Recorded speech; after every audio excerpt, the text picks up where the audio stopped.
오늘 본문 고린도서 11장 16절에 바울은 내가 다시 말하노니 누구든지 나를 어리석은 자로 여기지 말라. 만일 그러하더라도 내가 조금 자랑할 수 있도록 어리석은 자로 받으라 했습니다. 당시 고린도 교회 안에는 거짓 교사들이 들어와 있었습니다. 그들은 교회 안에서 인정을 받아 이익을 취하려는 그런 마음을 갖고 있었습니다. 그래서 그 교회를 세운 사도 바울을 비방하고 그 권위를 깎아내리는 일을 했습니다. 그래서 바울은 이런 내용을 듣고는 자신의 권위를 변호하는 편지를 썼습니다. 사도 바울은 오직 예수 그리스도의 복음만 증거하고 하나님께 영광을 돌리는 사명을 받았다는 사실을 말하고 있습니다. 그렇기 때문에 복음 사역자가 자기 자랑하는 것에 대해 어리석은 일로 여겼던 것입니다. 그런데 부득이하게 복음의 권위를 위협하는 이 거짓 교사들의 엉터리 주장을 반박하기 위해서 바울도 자신에 대해서 말을 안 할 수 없는 상황이 되었습니다. 그래서 바울은 나도 좀 어리석은 사람처럼 되어 세상 기준으로 육신을 따라서 말할 것이니 용납해달라 이렇게 말했습니다. 그래서 17절 18절에 내가 말하는 것은 주를 따라 하는 말이 아니요 오직 어리석은 자와 같이 기탄 없이 자랑하노라. 여러 사람이 육신을 따라 자랑하니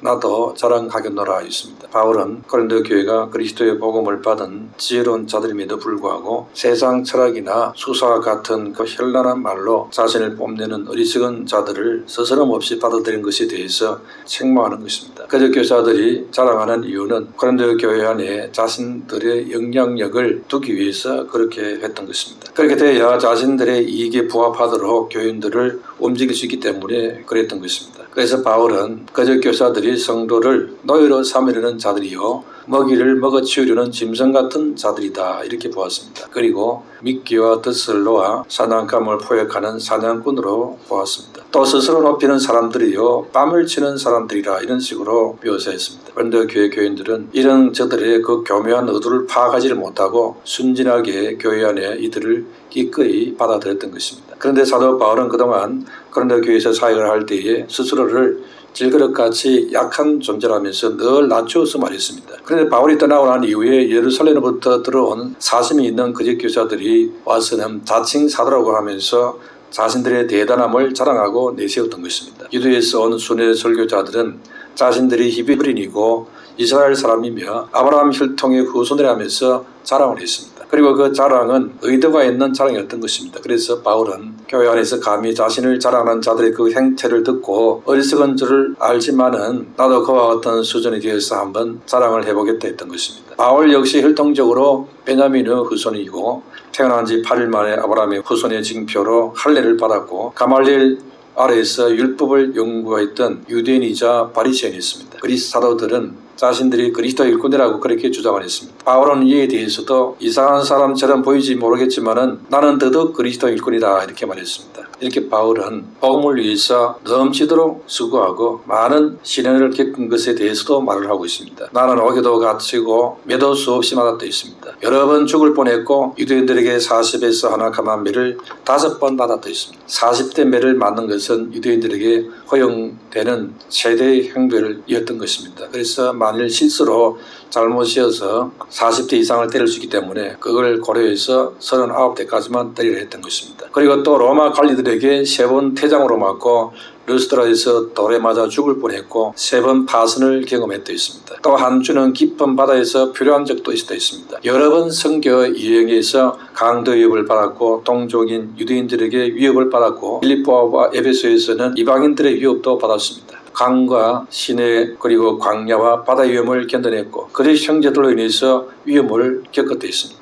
위협을 당하는 가운데서도 복음 전하기 위해서 수고하고 애쓰고 여러 번 자질을 못했다 있습니다. 또 스스로 장막을 만들어서 생계를 유지하고 줄이고 목마르고 여러 번 굶고 춥고 헐벗었다 있습니다. 이런 육체적인 고난과 생존의 위협을 겪었던 것입니다. 그 가운데서도 교회가 온전히 세워지기를 간절히 소망하는 그런 마음으로 마음속에는 늘 영적인 그런 눌림이 있었다는 것입니다. 교회 성도들 중에 누군가가 약해지면 함께 마음이 아팠고 누군가 죄에 넘어지게 되면 애타는 마음으로 돌이켜야 된다는 그런 마음으로 회개하기를 기도했던 것입니다. 사도 바울이 자신을 변호하기 위해서 어쩔 수 없이 자랑을 했지만은 거짓 교사들과는 달리 자신이 고난당한 것, 약한 것 그런 것을 자랑했습니다. 이렇게 바울은 극심한 고난을 당하고 지극히 약한 모습을 통해서 하나님이 일하시고 계셨다 하는 사실을 보이려고 했습니다. 그래서 바울은 그리스도께서 부르신 사도라는 것을 드러내면서 주님이 주신 그런 능력으로 지금까지 사역을 했고 내 모든 권위는 주님께로부터 나온 것이다 이렇게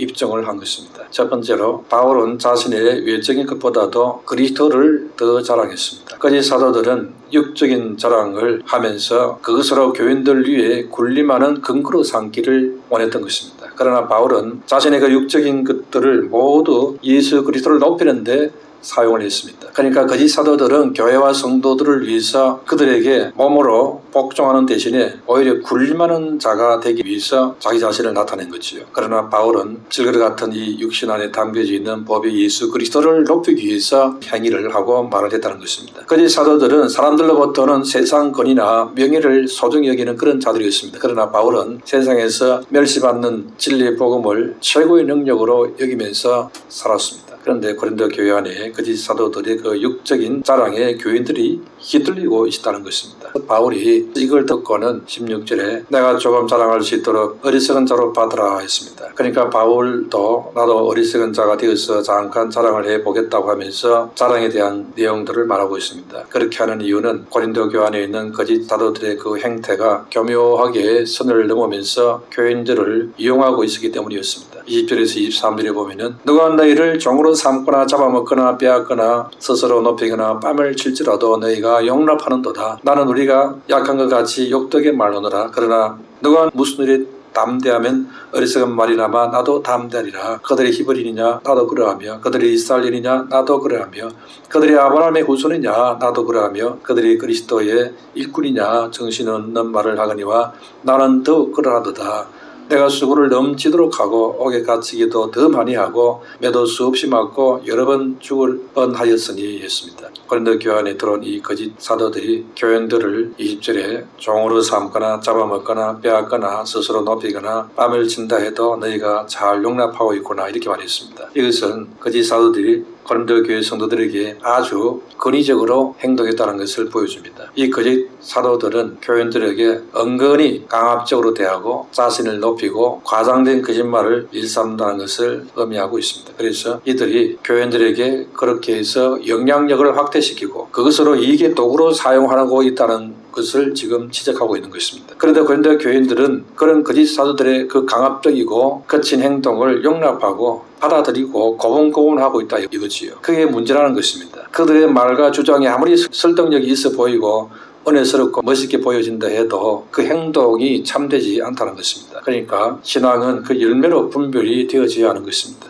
그런데 고린도 교회 성도들은 그런 올바른 판단으로 판단을 하지 않고 그래서 눈에 보이는 것으로 들리는 것으로 그렇게 치우쳐서 끌려갔던 것입니다. 그래서 그 고린도 교회 성도들은 그 거짓 사도들에 의해서 주무르는 대로 휘두르는 대로 끌려가는 그것이 바울이 볼 때 너무나 분노가 일어나는 이유였던 것입니다. 그 같은 자들이 교회 지도자들이 되어 있다는 것이 너무나 안타까웠던 것입니다. 오히려 교회는 그들을 따르는 것을 거부해야 하는데 그렇지 않고 끌려가고 있으니 바울은 가만히 있을 수 없었던 것이죠. 교회 지도자는 성도들을 멋대로 대하고 자기의 욕망을 실현하는 그런 대상이 아닌 것입니다. 교회는 거룩한 것입니다.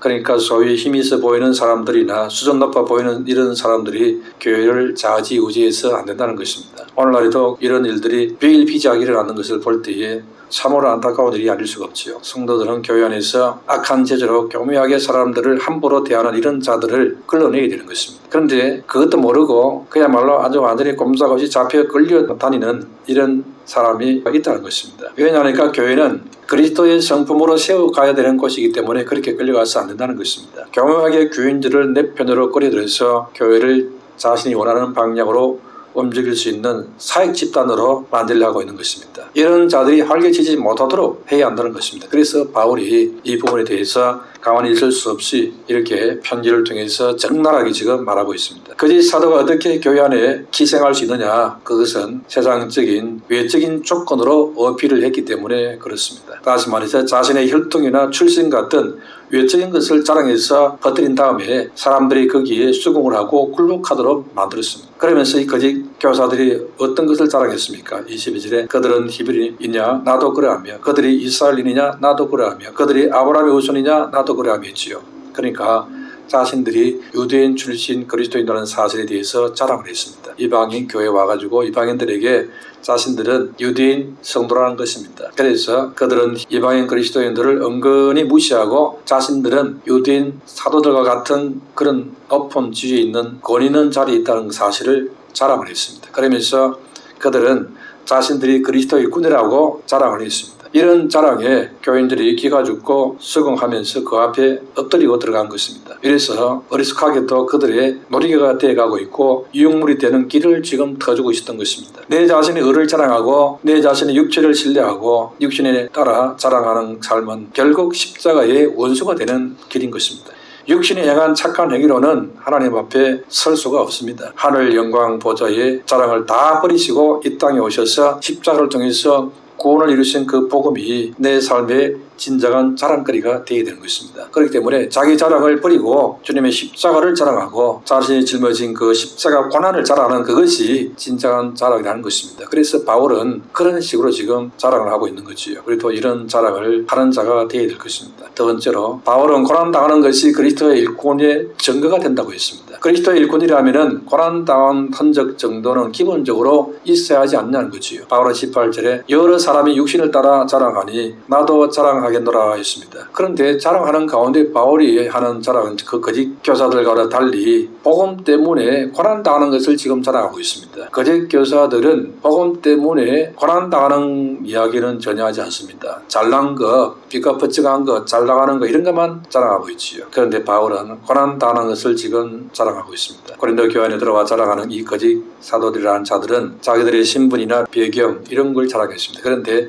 그것을 가지고 고린도 교회를 개척한 사도 바울까지 지금 판단하고 평가하고 있습니다. 아주 대단한 거리를 갖고 있다 이 말이지요. 그러나 바울은 거짓 사도들이 가진 신분이나 배경보다도 나았으면 나았지 그보다 못하지 않는 배경과 신분을 이미 갖고 있었습니다.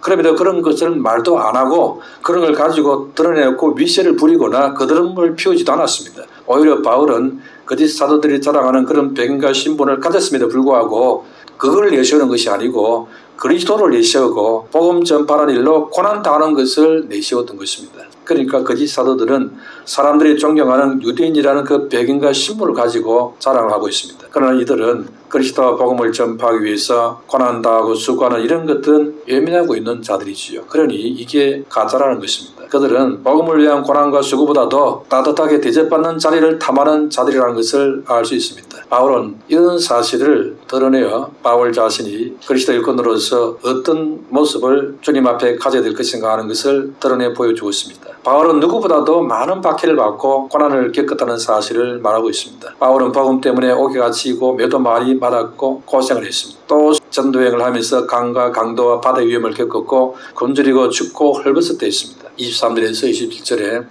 그들이 그리스도 일꾼이냐 정신없는 말을 하거니와 나는 더욱 그러하도다. 내가 수고를 넘치도록 하고 옥에 갇히기도 많이 하고 매도 수없이 맞고 여러 번 죽을 뻔하였으니 유대인들에게 40배에서 하나 감한 배를 5번 맞았으며 3번 태작으로 맞고 1번 돌로 맞고 3번 파선하고 1조를 깊은 바다에서 지냈으며 여러 번 여행하면서 강의 위험과 강도 위험과 동족의 위험과 이병의 위험과 시내 위험과 광야 위험과 바다 위험과 거짓 형제 중에 위험을 당하고 또 수고하며 애쓰고 여러 번 자지 못하고 줄이며 목마르고 여러 번 굶고 춥고 헐벗으노라 했습니다. 자랑하는 거짓 사도들은 대접받고 따뜻한 자리에 앉아서 존경받는 그런 걸 지금 추구하는 사람들인데 사도 바울은 지금 정반대의 길을 가고 있지요. 바울이 이런 일들을 기꺼이 감당할 수 있던 것은 오직 복음 때문이었습니다. 그리고 교회를 사랑하는 그 믿음 때문이었습니다. 이렇게 그 사람에게 복음이 전부가 될 때에 그에게 다가오는 어떤 고난과 시련도 견딜 수가 있습니다. 바울이 복음을 위하는 것이라면 밝히고 싶지도 않는 자신의 신분도 기꺼이 밝히고 있습니다. 그리고 입 밖으로 꺼내고 싶지 않은 박해당한 것, 고난당하는 경험까지도 말을 하고 있습니다. 그것이 한 영혼을 건지고 실족하지 않게 하는 일에 도움이 된다면 기꺼이 그렇게 했습니다. 바울이 경험한 고난과 고통과 수치라 해도 그것이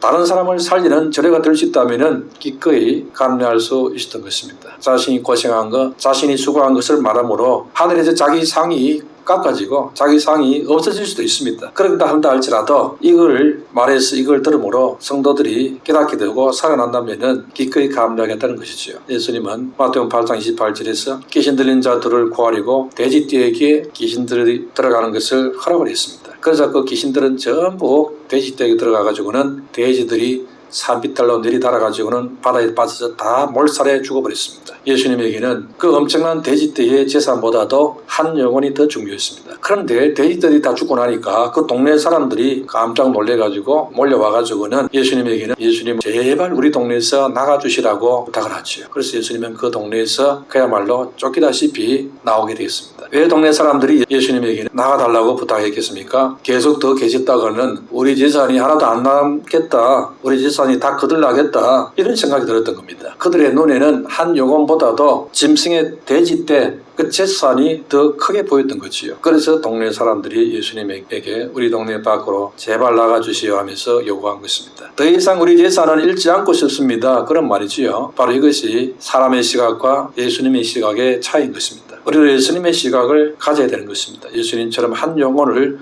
소중하게 여기는 그 시각이 필요한 것입니다. 어떤 경제적인 가치보다도 한 영혼의 가치가 더 크다는 것을, 비교할 수 없다는 것을 알아야 되는 것입니다. 그래서 이 영혼 구원의 가치를 아는 사람은 결코 이해타산 생각을 하지 않습니다. 그렇기 때문에 그 사회에 고난이 오고 시련이 오고 고통이 오고 그래도 굽히지 않고 기꺼이 그 길을 가는 것입니다. 이것이 진짜 복음 사역자의 자세인 것입니다. 따뜻한 자리, 대접받는 자리, 그리고 존경받는 자리, 그야말로 폼나는 자리, 그런 자리만 찾아가지고 가는 그런 아주 기회주의자 같은 그런 가짜들이 가는 그 길로 가지 않는다는 것입니다. 옛날이나 오늘날이나 뺄 다를 바가 없습니다. 사람은 여전히 타락한 사람들이기 때문에 교회 안에도 많은 사람들이 박수받는 자리, 빛나는 자리, 존경받는 자리, 그런 자리를 차지하려고 많은 사람들이 애를 쓰고 있습니다. 이것은 주의 종들도 예의가 아닌 것입니다. 그러므로 주님 앞에 우리를 자신을 다시 한번 돌이켜보고 바울의 이 자세를 우리가 배워야 할 것입니다. 바울은 한 영혼의 가치보다도 이해타산적인 생각을 하는 그런 가짜들을 분별하는 눈을 고린도 교회들이 가져야 된다고 생각하기 때문에 이 편지를 쓴 것입니다. 세 번째로 바울은 자신의 약함을 자랑했습니다. 우리가 기도하며 드려야 될 바울의 자랑은 약할 때 강함이 되시는 주님에 대한 자랑인 것입니다. 바울은 외적인 고난도 많이 당했을 뿐 아니라 내적으로도 많은 수고를 했다 했습니다. 바울이 복음 전하는 일로 어기다 갇히고 매도 맞고 강과 강도와 바다 위험도 겪었다 했습니다. 거기다가 굶주리고 춥고 헐벗은 외적인 고난도 많이 겪었다 했습니다. 이렇게 외적인 고난만 하더라도 감당이 어려웠는데 거기다가 내면으로 고린도 교회를 생활할 때마다 마음에 눌림이 오고 염려가 있었다는 것입니다. 이것은 고린도 교인들이 그 연약한 믿음을 걱정하는 영적 아비로서의 부담감 때문이었습니다. 그래서 28절에 이외에 이런 고사하고 아직도 날마다 내 속에서 눌리는 일이 있으니 그 모든 교회를 위하여 염려하는 것이라 했습니다. 그래서 영혼을 감당하는 자들은 내가 섬기고 기도하는 그 영혼들이 믿음이 자랄까, 또 죄에 넘어졌을까, 믿음이 성장해야 되는데 하나님을 기쁘시게 하는 자로 살아야 될 것인데 세상적으로 흘러가지 말아야 될 것인데 이런 것들을 늘 생각하며 그런 바른 믿음이 되도록 기도하고 늘 신경을 쓰고 그게 부담이 되고 이게 정상이라는 것입니다. 나 혼자 일도 신경 쓰기 괴로워 죽겠는데 무슨 다른 사람 일을 신경 쓰느냐 그러면서 신경 꺼버리고 나 자신만 그냥 염려하고 걱정하는 이것은 주님의 은혜를 입은 자의 자세라고 할 수 없는 것입니다. 특히 직분 사명 받은 자의 자세가 결코 아닌 것입니다. 천국 가면은 그런 걱정 부담도 이제 다 사라집니다. 잠깐 거룩한 부담을 갖고 살고 갈 것인데 너무너무 큰 칭찬과 상급이 되는 거룩한 고난과 영광스러운 부담을 지금 주님은 선물로 주셨는데 그걸 마다하고 내팽개쳐버린다, 그들 뜻도 보지 않는다, 너무너무 어리석은 바보인 것입니다. 그렇게 삼으면 안 됩니다. 지금이라도 정신을 차려서 어디에 부담을 갖고 어디에 신경을 쓰고 어디에 마음을 가져야 될 것인지 돈으로 비교할 수 없는 어마어마한 부와 축복이 거기 있는 것입니다. 바울은 그 가치를 알았던 것이죠. 이렇게 영적인 귀한 이런 부담감 앞에 바울은 자신이 아무것도 할 수 없는 자라는 사실을 잘 알았기 때문에 늘 자신의 약함을 자랑했습니다. 내가 할 수 있는 것이 없고 주님이 도와주시면 됩니다. 이 자세를 가졌습니다. 29절 30절에 누가 약하면 내가 약하지 아니하며 누가 실족하게 되면 내가 애타지 아니하더냐.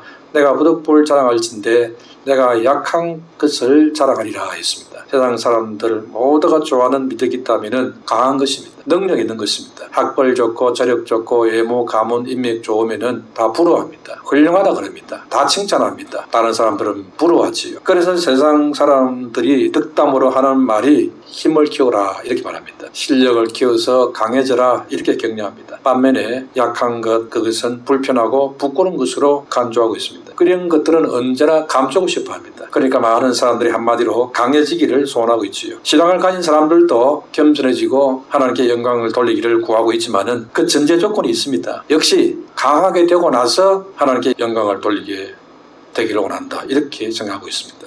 많은 신자들의 생각에 하나님도 강한 사람을 들어서 일하시고 그를 통해서 큰 영광을 받을 것이라고 이렇게 여기고 있습니다. 그래서 나도 일단 강한 사람이 되고 나서 주님 나를 통해서 영광 받아 주시옵소서. 그렇기 때문에 나를 먼저 강하게 만들어 주시옵소서 이런 식으로 기도할 때가 많습니다. 그런데 사도 바울은 이미 그런 강한 재능과 배경을 갖고 있었습니다. 태어날 때부터 로마 시민권을 가졌습니다. 특권층이었습니다. 학문적으로는 당시 최고의 학부인 가말리엘 문화생이었습니다. 그러니 지적으로 뛰어난 사람이었습니다. 거기다가 화려한 스펙에 더하여 극적으로 다메섹 도상에서 회심하는 예수님을 직접 만나는 간증 스토리까지 갖고 있습니다. 심지어 누구도 갖지 못하고 있던 삼청천의 영적 체험까지 있었습니다. 바울이 가서 하나님께 영광 돌리는 일만 남은 것처럼 보입니다. 그래서 이제 어디든지 가면은 가서 간증하게 되면 그 간증으로 세상을 누비고 다닐 때에 많은 사람들에게 은혜를 끼치면서 쓰임 받을 줄로 그렇게 여길 수 있습니다. 그 간증을 듣고 사람들이 회개하고 돌아오고 역사가 일어날 것이다 이렇게 여길 수 있습니다. 그런데 하나님은 바울을 들어 쓰시기 전에 어떻게 했습니까? 너는 너무 자만하지 말라. 너무 교만하지 말라. 그래서 너에게 육체 가시를 주었다 했습니다. 가시라는 것은 날카로운 창이나 단단한 말뚝을 말합니다. 바울은 너무나 고통스러운 그 육체의 가시로 인해서 정신적으로 힘들어서 사역에까지 지장받을 정도이니 하나님 제발 이 가시를 좀 제거해 주시옵소서 매달려 기도했지요. 그랬더니 하나님이 응답을 주었습니다. 고린도서 12장 19절에 나에게 이르시기를 내 은혜가 내게 족하도다. 이는 내 능력이 약한 데서 온전해짐이라 하신지라 했습니다. 이 말씀은 바울의 약함에도 불구하고 하나님은 사용하실 수 있다는 겁니다. 오히려 바울의 육체적 가시로 인해서 약하기 때문에 하나님은 더욱 귀하게 쓰신다는 그런 뜻이죠. 우리가 생각할 때는 내가 강해야 주님께 크게 귀하게 쓰임 받을 수 있지 않습니까? 내 약한 것을 강한 것으로 바꿔주시옵소서. 우리는 그렇게 다 알고 있는데 하나님께서는 오히려 네가 너무 강하니까 좀 약해져야 되겠다. 그 강한 바울을 약하게 만들어 놓고는 그리고는 썼습니다. 우리가 하나님과 함께 일하기 원한다면 우리에게 약한 것이 필요합니다. 우리에게 초라한 것이 필요한 것입니다. 약한 것이 필요 없는 그것이 작물 같은 것이 아니라는 것입니다. 오히려 주의를 하기 위해서는 때때로 우리에게 약한 것이 필요하다는 것입니다. 아니 너무너무 요긴하게 필요하다는 것입니다. 그래서 그 약한 것을 하나님은 우리에게 일부러라도 집어넣어 주고 싶어 하시는 것입니다. 그 약한 것이 우리가 주의를 하는 데 있어서 아주 중요한 요소가 되는 것입니다. 그래서 바울은 자신의 그 육체의 가시, 그러니까 그 약한 그것을 이제는 기뻐하고 그것을 자랑하는 사람으로 내가 되어 살겠다. 이래서 바뀌어졌습니다. 그래서 바울이 고린도 교회 편지를 보냈을 때도 자기가 약한 것을 자랑하고 자기 고난 당하는 그것을 지금 말을 하고 있지요. 보통 사람들의 보편적인 일반적인 가치를 완전히 뒤집는 그런 사고방식을 갖고 있습니다. 이게 바로 하나님이 원하시는 자세였다는 것입니다. 바울이 왜 자신의 그 약함으로 인해서 기뻐하고 자랑하는 사람이 되었느냐? 그것은 바로 그리스도의 능력이 자기 속에서 계속 머물게 하는 비결이라는 것입니다. 하나님이 그렇게 가르쳐 주었습니다. 내게 능력과 궁핍과 박해와 공고와 함께 약한 것이 있을 때 더욱 주님을 더 간절히 의지하고 바라기 때문에 그렇습니다. 그래야 하나님의 능력이 내게 머물기 때문에 그렇습니다. 간절함이 없고 주님을 간절히 의지하는 그게 없으면 하나님의 능력이 나갈 수가 없습니다. 주를 간절하게 바라고 의지해야 하나님의 능력을 덧입을 수가 있습니다. 그래서 고린도서 12장 10절에 그러나 내가 그리스도를 위하여 약한 것들과 능력과 궁핍과 박해와 공고를 기뻐하노니 이는 내가 약한 그때의 강함이라 했습니다. 그래서 오늘 본문 3절에 내가 부득불 자랑할진대 내가 약한 것을 자랑하리라 했습니다. 그러므로 그 말은 하나님의 사람은 자기의 잘난 것을 자랑하고 과시하고 그것으로 뭔가를 이익을 얻어보겠다는 이런 마음을 가진 것 자체가 엉터리라는 것입니다. 사람들에게 인정받고 대접받고 박수받기 위해서 높은 학위를 취득해서 그거를 막 티를 내고 내가 지금 사회적으로 이런 배경을 갖고 있고 이런 명함을 갖고 있고 이걸 드러내는 그것은 아주 바보적인 상바보라는 겁니다. 바울이 그걸 깨달은 겁니다. 그런데 이걸 보면서도 우리는 어리석게도 세상적인 배경을 자랑하고 있고 출신을 자랑하고 자기의 학력을 자랑하고 뭐 이러고 있습니다. 너무너무 엉터리같이 그렇게 신앙생활을 하고 있는 거지요. 바울이 뭘 말하는지 하나님 뭘 원하시는지 이걸 지금 제대로 붙잡고 있지는 못하고 있습니다. 세상에서는 여전히 세상 사람들의 방식으로 강한 것을 자랑하고 능력을 자랑하고 잘 나가는 걸 자랑하고 그게 그 사람들에게는 먹혀들어가니까 하나님에게는 전혀 안 먹히는데 사람들에게는 먹힙니다. 하나님께서는 전혀 먹히지 않는데 교인들에게는 먹힌다 이 말입니다. 교인들이 받아주니까 그게 진짜인 줄 알고 거기에 속고 있습니다. 그게 거짓 교사들이요 그게 가짜라는 겁니다. 진짜 성도 진짜 사역자는 자신의 약함과 어려움과 문제들로 인해서 더 하나님을 간절히 의지하고 붙잡는 자입니다. 그렇게 된 것을 오히려 감사하는 그 사람이 진짜입니다. 그러므로 바울 같은 믿음의 사람으로 살게 되시기를 축원합니다.